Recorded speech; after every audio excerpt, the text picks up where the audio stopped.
The world of Main Abyss is constructed with so much imagination by its staff that it has some of the finest world building that I've personally ever seen.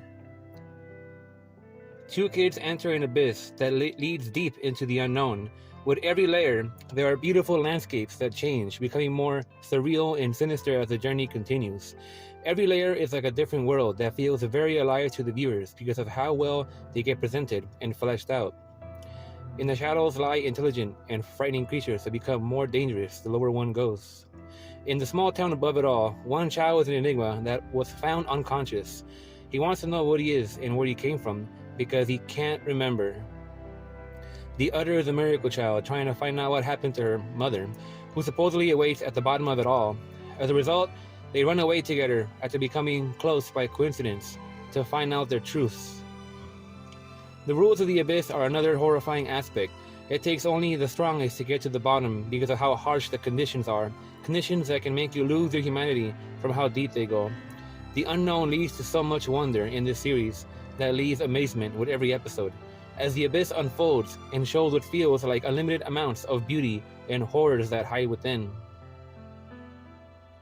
This is a series that will grab you by your heart and crush you twice over after you think it's done with you, to make sure of it. The meaningful and well-written stories of these characters and the brutality of their pasts rip my emotions to shreds over and over again. Reg and Reno's relationship is something that gets built upon so much and so well that it becomes very special. Their purest of bonds, one can't help but hope for the best for them as they do their best to try and protect each other.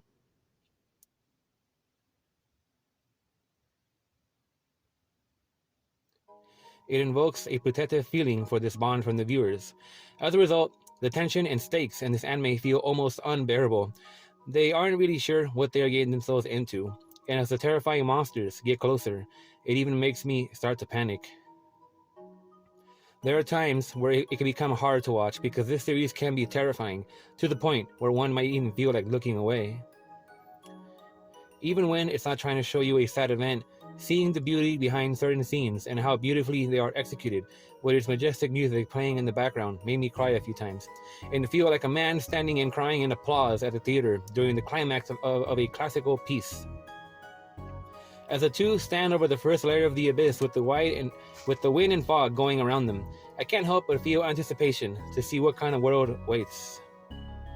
Main Abyss captivates and doesn't let you go until the end. Oddly enough, one of the most terrifying parts of this series is something that in a way doesn't feel it would be. That is a tall man in all black and a mask. Though brief, he seems to represent the dark side of curiosity. He brings up the topic of scientific progress. It seems that for him, atrocious experiments of inhumane execution are wonderful if they can lead to progress, just as what happens in the real world that the average person usually turns a blind eye to. All in the quest for knowledge, necessary sacrifices, despite his polite manners, soothing voice, and his deceiving ideology to help people, he is a monster. Sometimes an anime feels like it went by in seconds. It doesn't happen often to me, though it did feel like Main Abyss went by too fast. Still, controversy came around because there are a lot of over-the-top sexual jokes. Even at sometimes, the earlier moments or the earlier monsters are drawn so odd that they look either out of place or choppy. Despite that, everything else comes together nicely. The urge to finally watch this in the movie, which is next, came partly because I was encouraged to, and because Season 2 is right around the corner. Take time to enjoy one of the best in underworld exploration. Now as for the movie. For Rico and Reg, they have now reached their greatest obstacle as they continue the descent. As for Nanachi, this is her return to the source, the place that brought her the pain that was shown previously with Meidi's story. I'll never forget how sad it was to see them save her, and I had to pause it and cover my eyes with my hands for a moment when I realized that they even put her bed and plush toys with her when the time came. Continuing, the obstacle that stands before them with delightfully open arms is the most fascinating character, at least for me, in this series, Bondrewd. Little was shown of him in the television series, and now he gets to be explored deeply with this film. It's telling and shows the greatness in his writing, that as the main antagonist in it, he is still the most interesting and memorable character to me. He truly is Made in the Abyss, and the most extreme example of it, far beyond Ozen as well.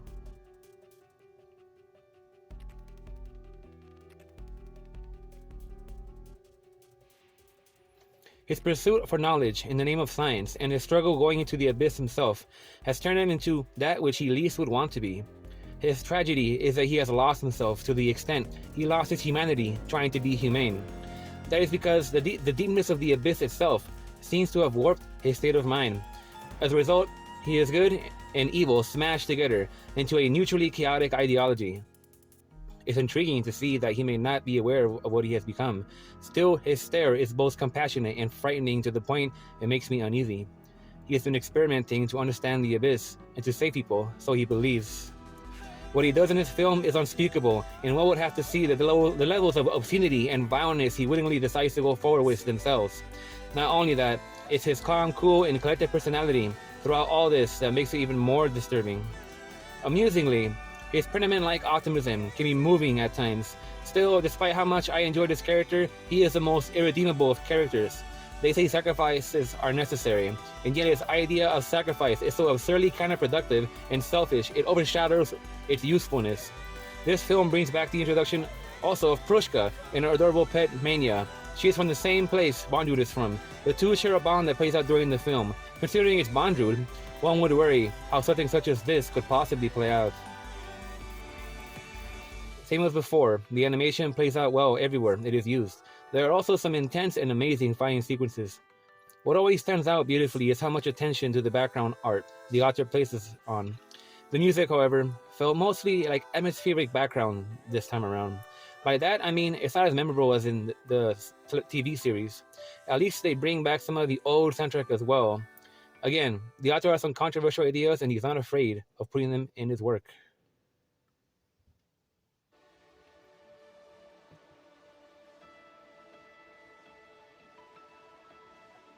Made in the Abyss gave me hope. There are many who don't like newer anime. This could be a turning point for them. Some give up, but were they really looking? I wasn't, which is why I had quit anime so many years ago. For some, they eventually say they can move on from anime. I can't comprehend it. Anime like Made in the Abyss continues to teach me that something as wonderful like this can really get you in the scene. The great potential the medium can always have. By that, I mean that great works exist that can move me more than any other type of media, and that it never ends. I'll never finish watching everything I want to. That is the harsh reality. I can only get as far as I can with the short amount of time I have left. Maybe I am growing more paranoid because I no longer want to waste my time. I want to be as productive as much as possible. Regardless, Made in the Abyss inspires me that if I explore the medium itself, I will never grow tired of it because passionate works such as this that I long for will always be there if I really look for it. To grow tired of that, to say you're over it, is to miss out. I gave Made in the Abyss and the movie 100 out of 100, and I placed it high up in my favorites. Season 2 is right around the corner, and I can't wait. Thank you for listening.